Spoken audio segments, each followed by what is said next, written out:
Okay, good morning, everyone. You are welcome, Imatrick. You are welcome, Mary. Phoebe, you are welcome. Philbert, you are welcome. I'm very happy. Mr. Yao, I can see you. Guys, glad to have you all here. So we will kickstart now. And before we do that, I'd like to say a very big thank you to each and every person participating and those who are also joining in on Facebook Live. And without much ado, I would kindly introduce my professor so that we can kickstart with this beautiful conversation on the title, Conscious Leadership for the 21st Century. So, Sir Saurabh wears multiple hats. He's a leadership coach, advisor, mentor, teacher, and facilitator. He engages with diverse group of people, which include senior leadership from the corporate and social sector, entrepreneurs, and young professionals. His facilitation techniques are inspired by holding a non-judgmental space for reflective and introspective work. His professional journey of over 25 years is full of rich experience across consulting, entrepreneurship, and business with some of the most recognized brands and organizations. He has lived and worked on 4 continents and has had very diverse learning experience. He ran a global consulting practice out of New York, was an executive team member of a cutting-edge AI firm, did a nonprofit entrepreneurial stint in Europe, and taught kids in remote areas in India. He is passionate about helping others develop clarity of thought, finding meaning and purpose, and building emotional intelligence to lead happier lives.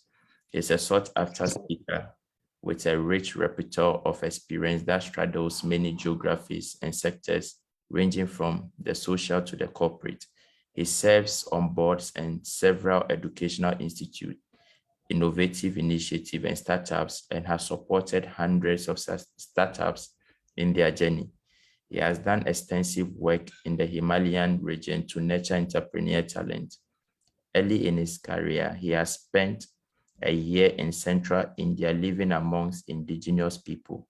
He has found his learnings and experience from this 1 year to be very enriching and transformative.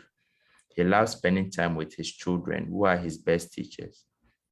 Saurabh is an alumnus of IIT Delhi and the said Business University. That's the University of Oxford, where he was a Chevening Scholar. Please, without much ado, and with all honor, sir, please, you are very welcome. And we are very, very happy to learn from you. And we are glad to have you. Please, this is your stage.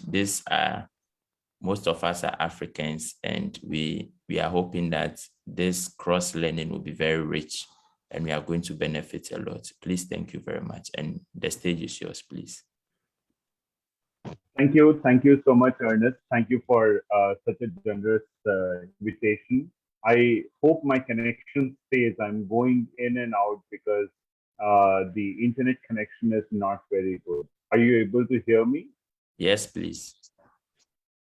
Okay, wonderful. If you're able to hear me, and in case if my voice is a problem, then I will put off my video and you'll be at least able to hear my voice clearly. I would love to see everyone on camera. If you can put on your cameras, at least I can say hi to you, and then I can continue to speak what I have to speak after that.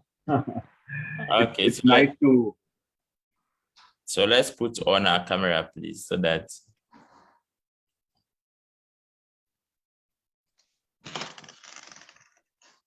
Thank you, Noble. Hi. Hi. Matrix.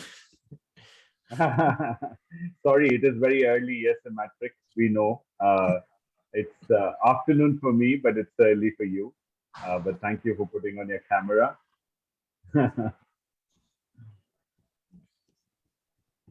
Philbert, Mary, if you can put on your camera, it would be great. I guess Ernest would like to click a picture as well so that he knows that there were so many Sure. people who came online for this session. But uh,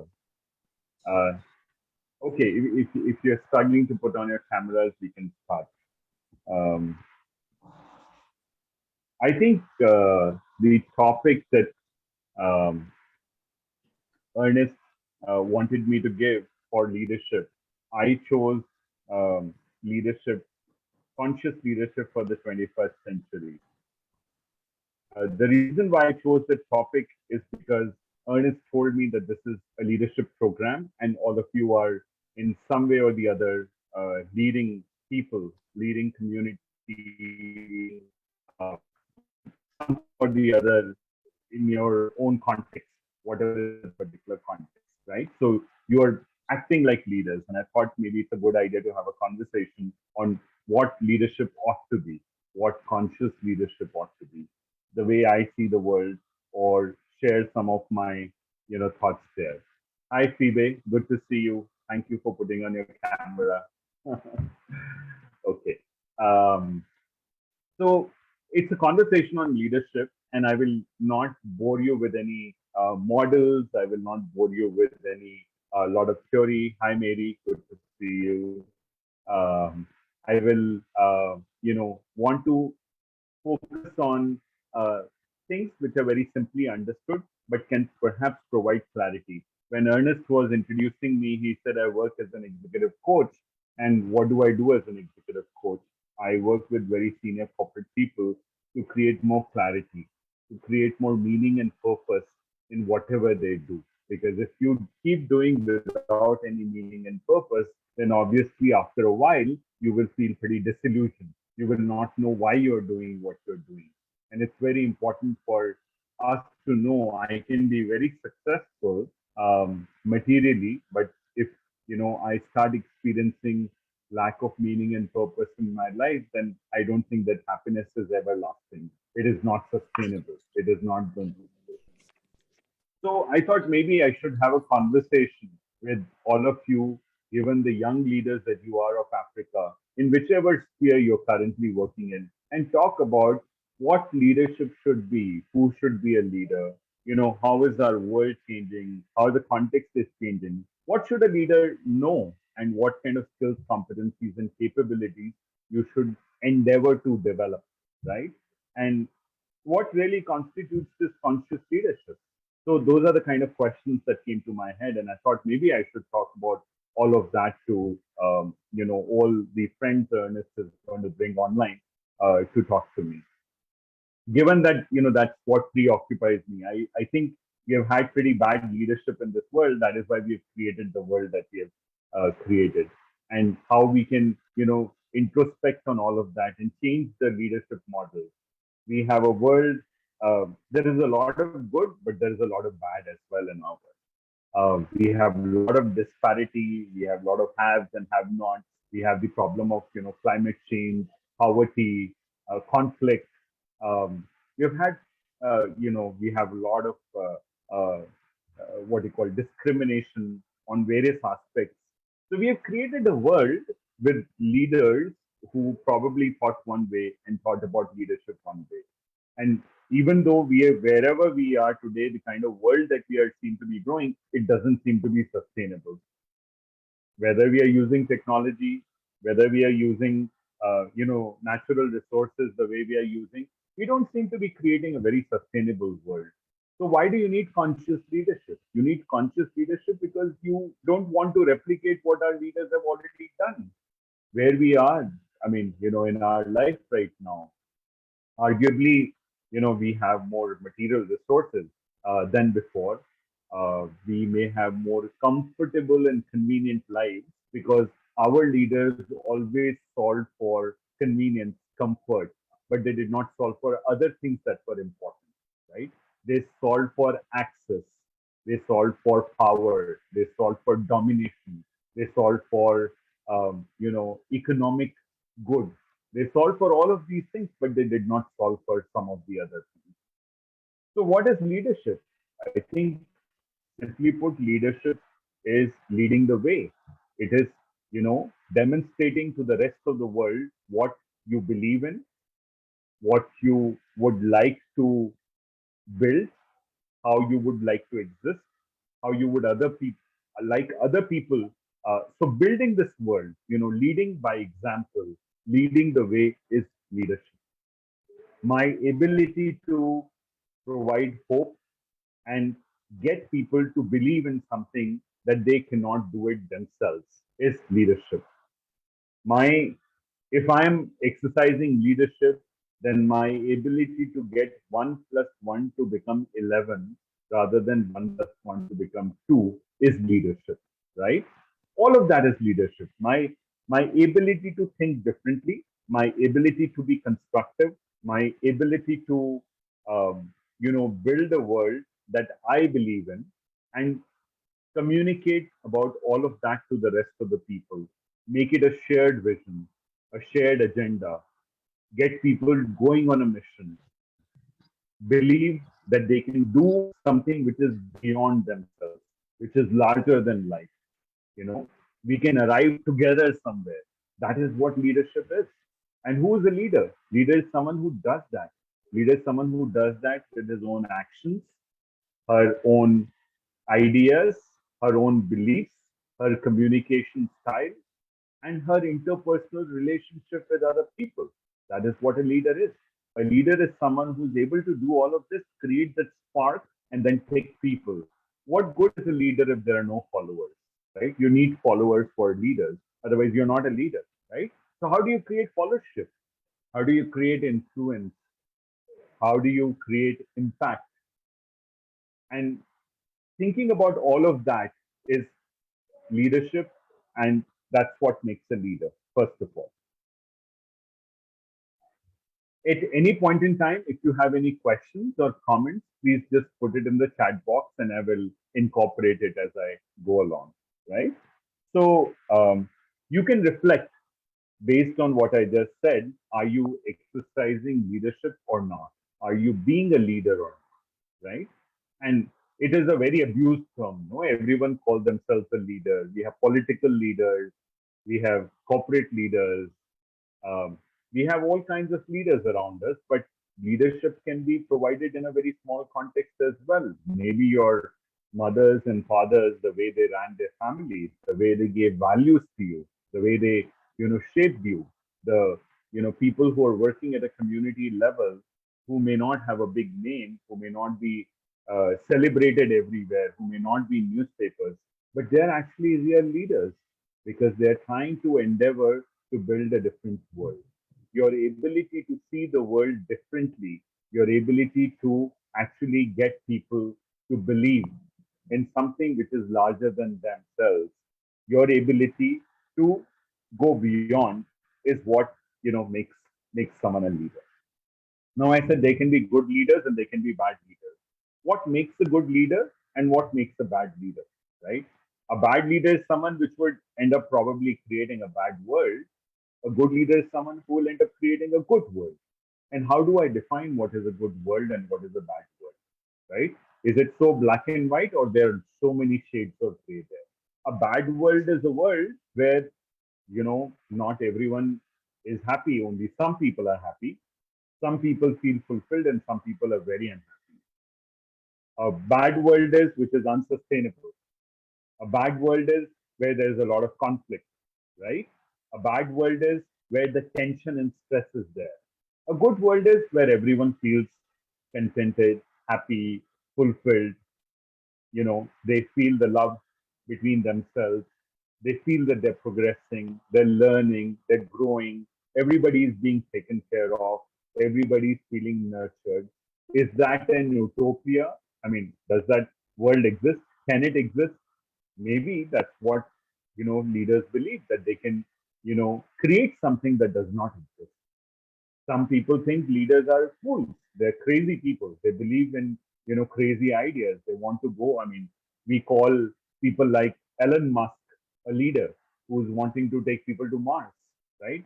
Maybe that's his belief. He believes in something which other people think, oh, it's so difficult to do, right? How can you take people to Mars? How can you build a ship and go somewhere where no one has gone before? But that is what leadership is all about. Leadership is about believing in yourself, believing in the abilities and capabilities of people around you, helping them grow, learn, perform better than that they ever hoped that they will perform for, and collectively taking the entire, followers that you have together to some place and doing this very effectively. That's what a leader does. That's what leadership is all about. So you were talking about, good leadership and bad leadership. And I said, so maybe you have your own ideas around what is good leadership and what is bad leadership. But one thing we ought to think about a lot more is that our context is changing right now. Okay. Our world is changing very fast. I don't know if you've experienced it or not, but in COVID, in 2 years, we accelerated like 20 years, maybe more than 20 years. The fact that you and I can talk like this wasn't a possibility earlier. The fact that I feel connected to Ernest, even though he's sitting in Ghana and I'm sitting in India, I don't think that happened. I could actually start a company today here in India and hire people in America. I can hire people in, South Africa. I can, do whatever I want. I can work for a company which is perhaps, working in Japan or China. The world is changing. The regulatory environment is changing. We do not know how to govern the world anymore. The new world has too much technology, too much connection. Um, it has, possibilities that no one ever thought about. There's a lot of digital currency which is coming in place. You must have heard about cryptocurrencies and bitcoins, and how the world of payments is changing.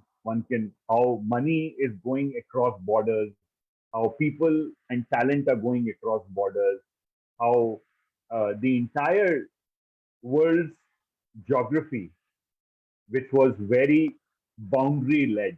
Everyone thought this is my country, this is my resources, and no one can touch it. That notion is being challenged right now. Okay, people are saying there is no country; it is a construct. I constructed this. No, I said I made this boundary and said this is Ghana, this is Nigeria, this is South Africa, this is Zambia, this is Botswana, this is India, this is Pakistan, this is China. Who did this? It is a construct, right? We did it as people. When it comes to countries, when it comes to religions, when it comes to any identity marker that all of us carry, those identity markers were made by human beings. We are all the same species. We made those markers and we believed in those markers. Our leaders believed in those markers. They emphasized, they said, we have to be patriotic, right? We have to be loyal to our country. We have to be loyal to our company. We have to be loyal to our race. That was one kind of leadership. But the world is changing very fast now. The world is actually questioning some of these beliefs and notions that we had, that this is my country, this is my religion, this is my community. No, the world is one. There are no countries. It is in my head. I'm as connected to you people as I may be connected to people in India. It's just geography which separates us. Technology is killing some of that. If I start talking to you people every day, I'm as connected to you people as I'm connected to someone here in India. Isn't that, you know, interesting? Isn't that alarming? Isn't that very hopeful for the kind of world that we are creating? So maybe technology has a lot of good things that it is doing to us. So the world is changing, and our context is changing very fast. Now, what does a leader ought to know? A leader ought to know all of this very well. That my world is changing and my context is changing, and be able to pick up from the context. They should be able to suss the signals and say, this is how the world is changing and what I need to do to, adapt to this particular world. Actually, when the world is changing, it's not the toughest who survives. It is the one who's adaptable, who's the one who survives. So a leader who is very adaptable, who's very sensitive, who's always picking up from the context and learning and trying to figure out how the world is changing, and then, of course, manipulating, maneuvering based on that, their own purpose, meaning, pursuits, initiatives that they will take, and what they will do with other people, what they will do in their company, what they will do with their friends, family, with their organization. They have to accordingly, reorganize, reimagine all of that, right? This is extremely important that our context is changing, and some of those questions are very important for you to raise. Anything that you believed in, the most important skill and competency and capability required by a leader today, in my opinion, is their ability to question, their ability to not take anything as something that was given to them. Whoever gave it to you, your spiritual leader may have given it to you, your father and mother may have given it to you. It may have to, but you have to question it. You have to say, is it really true? Is it relevant? Does it make sense? Is this something that is going to make me lead a happier, fulfilled, better life, not only for myself, but all the people around me? Does this help me create the world I would like to build for myself and for other people? If it doesn't, then drop it. So, your ability to question, your ability to let go of whatever was given to you, it doesn't matter what it is, but your ability to question, your ability to let go, your ability to learn, your ability to grow. It's not important, what you've learned in college and university so far, but it's very important that you learn how to learn. The way the world is going and the way it is changing, it is extremely important for me and my growth. Sorry, I'm just taking a pause because there is huge thunder and lightning outside my window. I don't know if you heard it. I'm in a very remote area in mountains in India where it's a lot of rains and lots of storms right now. So I'm just glad that I'm connected and I can see you people. I was worried that I will have to probably cancel because electricity keeps going and the internet connection keeps dropping.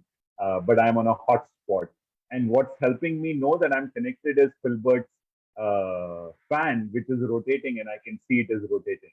So I know that he's not frozen and my network connection is working. Anyhow, so thank you, Filbert, for keeping the fan in your camera. It helps me to know that the connection is there. Okay. I hope I'm speaking slowly enough that you can understand what I'm saying, and my English is perhaps coming across, and I'm being able to communicate. I hope if you don't understand, then ask me to slow down, and I will slow down. But I think I started with saying what is leadership, who is the leader, how is our context changing, and what should a leader know, in my opinion. So it's extremely important for the leader to be able to see through the reality. Okay? There are a lot of people who do not invest enough in understanding reality. They live in a make believe world. They just imagine, or they have blinkers on, or they have tinted glasses on. And when you are a leader like that, then I'm sorry that I don't think that leader ends up being a good leader. Because what is the first thing a leader has to do? Let's say you were a leader who was taking an expedition on the mountaintop. You have to be very real. You have to know what's going to happen on the top. You have to know how much is the distance. You have to know that a storm is going to come on top of the mountain. There will be an avalanche. You have to know the capabilities of the people that are there with you. You have to know how much resources you have. And you have to know what it can do to you. You can actually die in the pursuit of climbing the mountain, and your team can die as well. Or, again, so if I stop distancing myself from the reality, how can be a good leader? How can I lead a mountain expedition when an avalanche is coming, when I have limited resources? People may not have all the capabilities to go and scale the mountain. I'm able to do that only when I'm able to clearly see the reality. I do not have any surprises, and I'm in constantly, questioning, evaluating, reevaluating, reimagining, and rebuilding. So that is the most critical skill. And by the way, when people become leaders, they become blind. They start deceiving themselves because they believe they are the best. No one can tell them anything else. My ego comes in my way of becoming a better person, a better leader. Because everyone starts celebrating, starts clapping for me, I feel I'm the best. I can never improve. No one can ever tell me. I stop questioning. I start justifying. I start rationalizing. I start normalizing things. I do not question anymore. I do not want to build anything else. And that is the first pitfall of leadership, which is what conscious leadership is not about. If you're a conscious leader, the first thing you will do is you'll question yourself. You'll not evaluate anyone else, but you'll evaluate yourself. You will challenge yourself. You will make yourself vulnerable. You will ask for criticism. You'll ask people to tell you what you're good at and what you're not good at. That is conscious leadership, right? So leaders have to be able to see through reality. That is the first and the foremost thing that is important in today's world, because the world is changing so fast. The reality is changing as well, and I cannot have a make believe world. The world is moving at a breakneck speed, and unless I stay open, unless I make myself vulnerable, unless I challenge myself, then I don't think I can be a good leader. I will always deceive myself. Okay, so that's one thing I wanted to talk about. What are the what are the what are the sort of building blocks of conscious leadership? Okay, we can talk about that a little bit, and then I'll stop and ask me more questions. Um, but conscious leadership is about focusing not on one thing. Okay, conscious leadership is focusing on everything that is important. What kind of leaders have we had so far? Because they focus only on profits. Everyone, political leaders, profits, power, domination. That was the quest. Was I should have more control. I should have more influence. The leaders never focused on other things that were important. What were the other things that were important? People, planet. Planet includes everything. Planet includes animals, forests, natural resources. We didn't focus on them. We exploited them. Wanted to take away from them. We didn't nurture them. We didn't take care of them. People, same thing with people. We used people as objects. We used people as resources. We never people. We wanted to get work out of them. We wanted to extract as much as out of them. Some people were not good at it. And people who were good at it obviously exploited people more. So what did we focus on? Only profits, power, domination. In the conscious leadership framework, we should focus on everything that is important. And along with, maybe we should focus on people, we should focus on planet, and everything that is little, which is very important, because my happiness and well being does not depend on those little things. If I believe as a leader that I can, I can dominate everyone, I can have all the world's riches, and I can sit in a corner and feel happy and peaceful, it's not going to happen. That if you read enough history, you will come to know that that has not happened. People have not been happy. Who are the leaders? Who are the leaders who are worth looking up to? So maybe you should look for role models. Role models as leaders who practice conscious leadership. You know, I don't want to name names, but maybe Gandhi, maybe Mandela, maybe Dalai Lama. There have been people who have practiced conscious leadership, who have not focused on one thing, but they've focused on many, many things. So why not have those leaders as my role models, as people who aspire me, who inspire me to be able to build conscious leadership? When I focus on people, profit, and planet, and I have a long-term focus and not a short-term focus. A long-term focus helps because I'm not just bothered about myself. I'm bothered about generations to come. I'm going to hand over something to someone. I have inherited something and I have to leave it. So, what should be my purpose? What should be my meaning? I should be connected to that, right? What is the purpose of my life?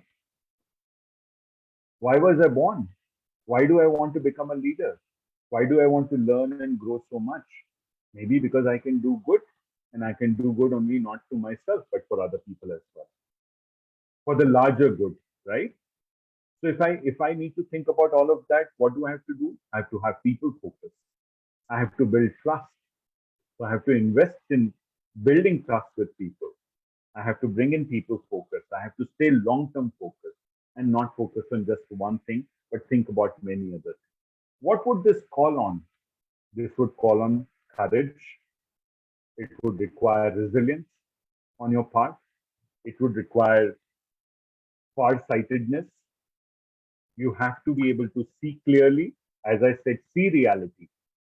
And when you see reality and you know truth, you will need a lot of courage because it will ask you to change your ways of doing and being.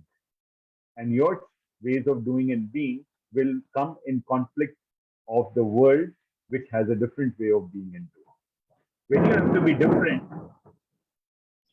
when you have to be different and when you have to be another way and you have to do another way, then obviously there is a conflict with the rest of the world.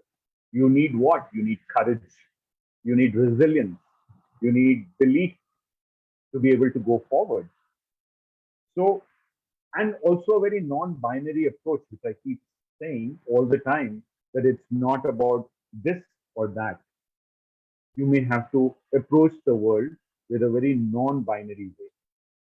It's not black or white. It is not good or bad. There are a lot of shades, and you have to be able to understand those shades.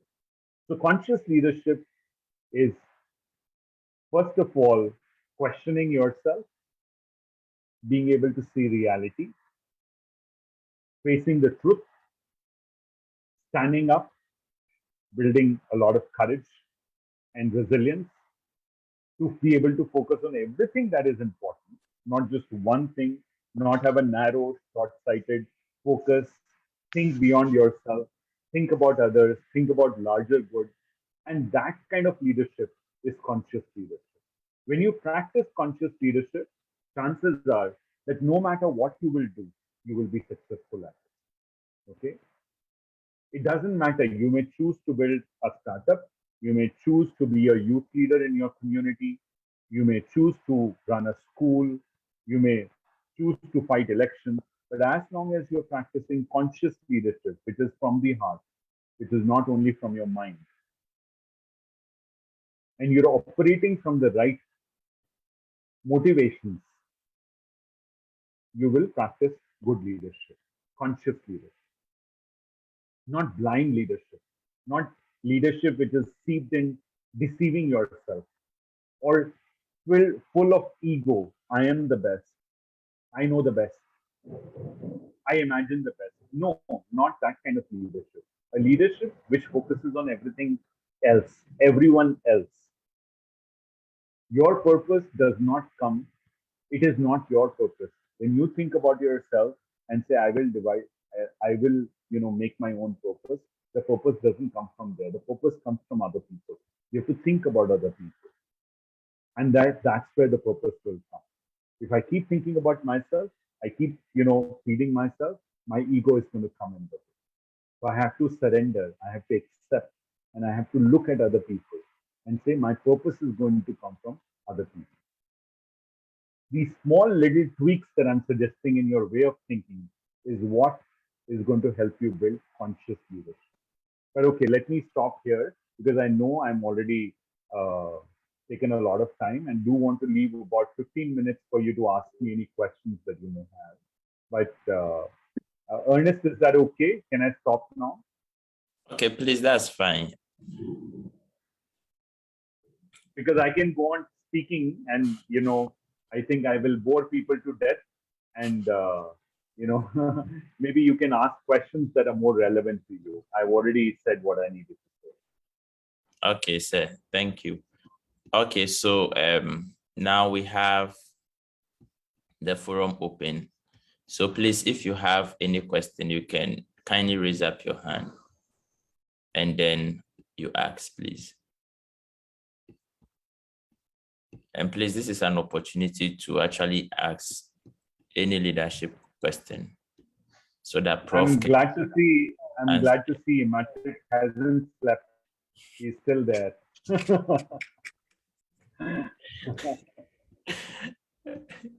Okay, Princess, please, you can speak. Please, I wanted to know if can anybody become a leader, or are leaders born? Very good question, Princess. In my belief, I think leader is not born. Anyone can become a leader. You have to be able to think clearly. There are all kinds of leaders. People will say, I'm not extroverted. I don't speak as much. I don't have courage. How will I be a leader? Well, you can develop courage. There are certain traits which are innate to a leader, but I genuinely believe that 80% of the people who want to become a leader can become a leader.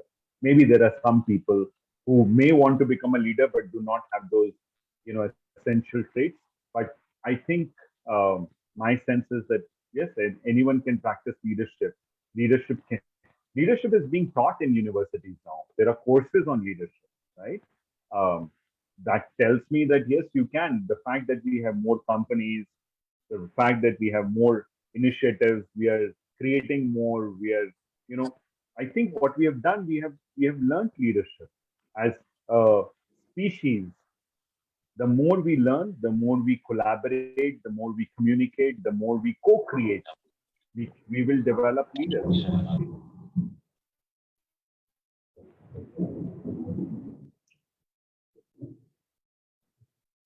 Does that answer your question, Princess?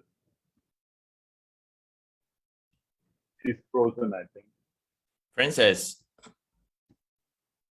Okay. I think maybe she's having technical challenge. Okay. So please, do you have any further question? You can kindly raise up your hands and talk.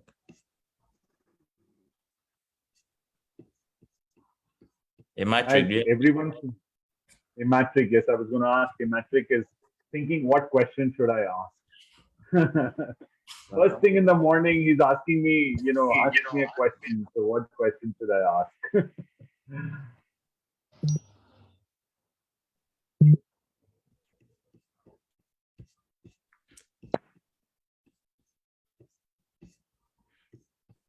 Please, any question?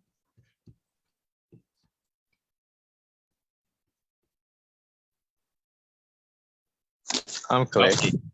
I'm clear, no questions. Okay, so say I want to ask you one question. I want to know, since probably you've had an experience in so many continents, you've traveled across the world to experience other people, and looking at most of us on this platform, we are youth. So what do you think we should do now to position ourselves for the future as youth? You should, the only one very important thing I would say is you should embrace diversity. You have to put yourself out there and do many, many things, and you have to do different things. You cannot afford to be sitting in one corner doing one thing. The more I give an analogy of an algorithm. If anyone is a computer scientist there or knows about algorithms, when you build a software program or when you write an algorithm, you have to throw more data at it for it to become better, right? That's the fundamental principle of machine learning. We are writing software that is becoming smarter and smarter on its own, which is learning on its own. How would you learn? If you want to be the leader that you want to be, and I'm saying the world is changing very fast, it's no longer the kind of world that was there earlier. It was very static. We have a very dynamic world now, okay, where everything is going to change fast and everything is going to get mixed up. How would you make sense of all of this? The only way to make sense of all of this is to actually learn by putting yourself out of your comfort zone, going in places and doing things that you've never done before. So make your life very diverse. Talk to people you've never spoken to. Do things that you've never done. Live in places that you would have not imagined you will live in. Okay. And the more you do that, the more you embrace diversity in its true sense, I think you will prepare yourself to become a better leader. Become open. Don't be closed. Become very open and embrace diversity in all shapes and forms, whether it is what you read, what you eat, where you live, whom you make friends with, the kind of work you do. Just try and do as much as possible, different things. That's one thing I would say. Thank you so much. Diversity. That's true.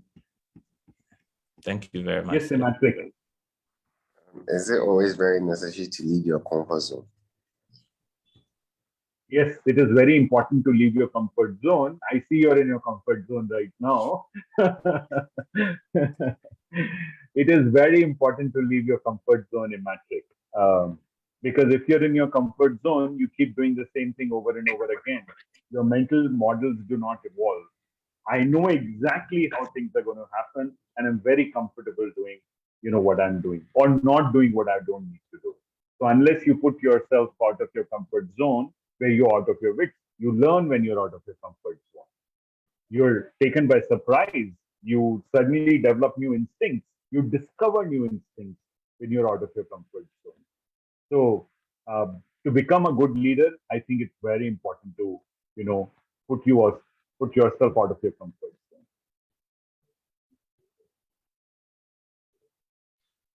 Okay, sir, I also have another question. Usually we have people. Okay, Victoria, please, you can go ahead. Thank you very much. Thank you very much, Prof, for enlightening us this morning. I just want your take on how, because this is the first time I'm hearing of conscious leadership, and I want to know how personalities kind of play a role in conscious leadership. Because, for example, if someone is more like a choleric, they lead according to their personality traits. So it becomes a bit challenging. Most of it, they don't really take people into consideration. But for conscious leadership, I guess it's more like also considering yourself and also considering other people as well. So I want your take, Prof, on how personality also plays a role when it comes to conscious leadership. Thank you, and over. Thank you, Victoria. Good question. Yes, personality plays a huge role. And what is personality? Personality is nothing but my values and my beliefs and my, habits, my character. That is my personality. I mean, you say, oh, great personality, soft personality, hard personality, right? So, what are you commenting on? You're commenting on things such as those. What does this person value? What does this person believe in? What is their character? Um, what is their moral compass? Right? Those are the things. So, personality has a huge role to play. But can personality change? Yes, personality can change, right? So I may have one personality right now. I may be too capitalistic by my predisposition. I may only want to focus on money, money, money, money, money, resources. I want a big house. I want a big car. I want, all the luxuries of life. But suddenly, if I have to become more conscious. So I think when you talk about consciousness is about making yourself more aware, probably questioning some of the things. Would personality come in the way of becoming a conscious leader? It would. But can personality change to become a conscious leader? Yes, they can. Now, that's a process anyone can go on. We all came in this world perhaps to become more conscious and aware, right? All of us born, two kids born in the same family are very different, right? One may be more conscious and the other one may not be as conscious. But hopefully, having lived the life that they will live on this planet Earth, they would become more conscious. By the end of the time, they would have lived their life. That's the hope, that's the belief, right? That we do things, we learn from our mistakes, and those mistakes tell us who we need to become and how we need to change ourselves, hopefully for the better and not for worse. And that is how we evolve as a species. That is how we evolve as individuals. So personalities can change. Personalities do get stuck sometimes. Some personalities are more, sort of conducive to become conscious leaders, and some may not be, but they can change. Is how I will answer. I don't know whether that answers your question, Victoria. Yes, it does. But thank you very much. I don't know if I can go on with my follow-up. You can. Okay. Okay, so also I just want to take it into the workspace.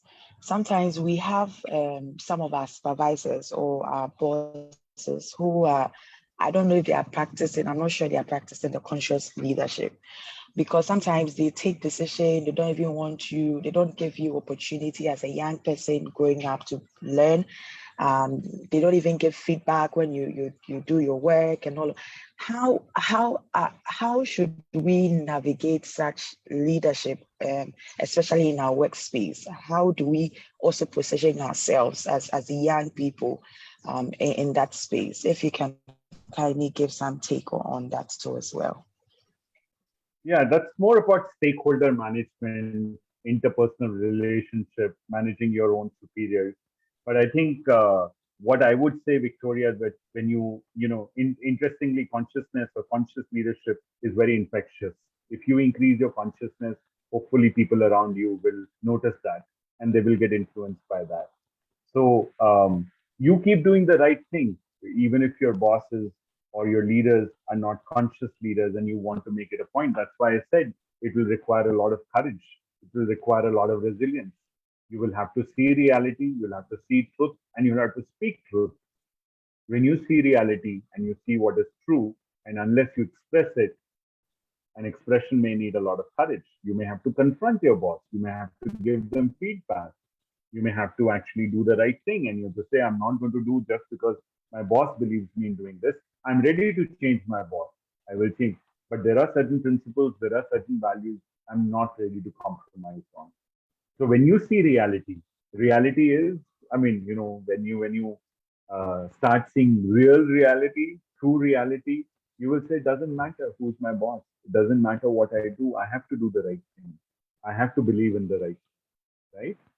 And all of this is just make believe.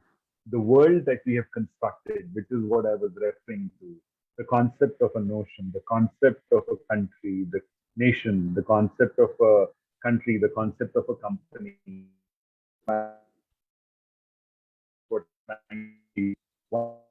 more I guess this is all this belief.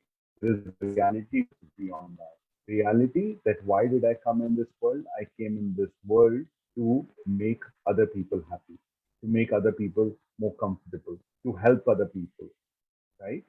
To leave this world a better place.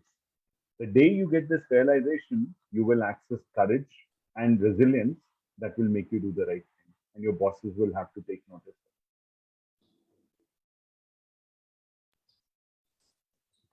Thank you very much, Prof. Okay. Thanks, Victoria. Please, any more questions?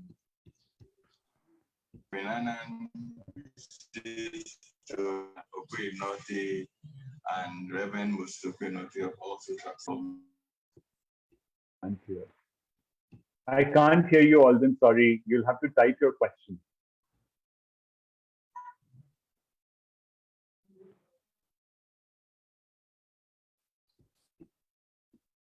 Please, do you have any more questions?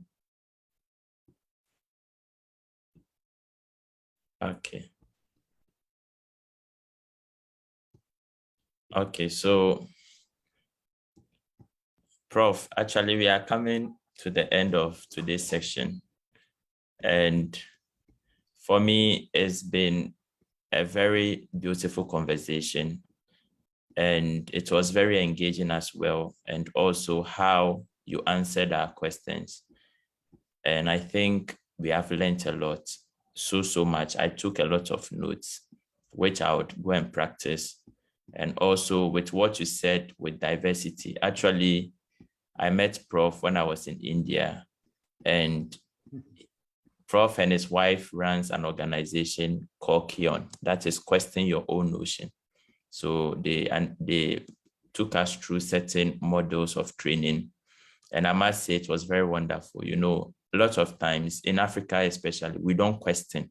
It's something I've realized as a blind spot for myself. We don't question things. Why are our parents very tribalistic? Why do our parents tell us, especially marry from this tribe? Why do we say we have to be Christian? Who actually taught us this? Like, we don't take time to, know for ourselves, to go on a journey with ourselves to understand why are things like this. And so I think it has had a huge impact on me to see people as the same and to see people as one and to respect differences and see how best we can collaborate rather than, identifying what makes us distinct or different. So Prof has been a very wonderful person with his family in my life, and I'm very glad to listen to him once again. And so Prof, a very big thank you to you, and every person on this platform is very grateful to hear from you.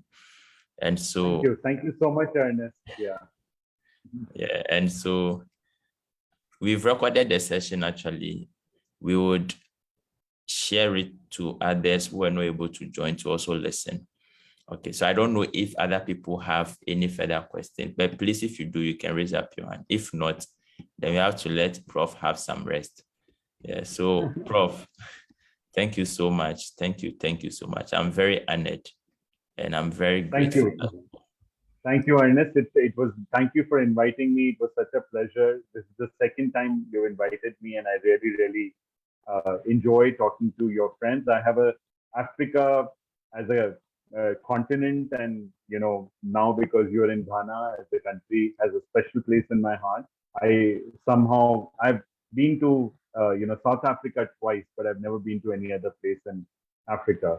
But I somehow feel a connection with Africa and African people. So it's nice to come and talk to you. I wish you all very best, and good luck with your endeavors in leadership pursuits that you do. And if ever you need my help, please do reach out. I'll be very happy to help anyone who's there on the call right now. Thank you, Prof. Thank you. So without much ado, I want to say a very big thank you to all the participants. You guys have been amazing for sticking through. And so thank you for showing up at 8 a.m. in the morning, because I asked for this time. Yeah, so I'll request one thing. Is it possible for us to turn on our videos for a group picture, please? I'll be very grateful for that. So maybe for 1 minute, we can turn on our videos and take a group picture, please.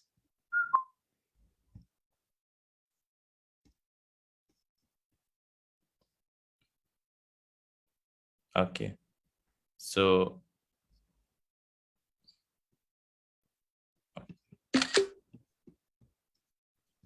okay, that's fine. I know others may not be able to do that, but thank you very much. And Prof, thank you too. And please do have a very wonderful evening in India. Thank you. Thank you. Thank you. You take care, all of you. Bye. Bye. Bye.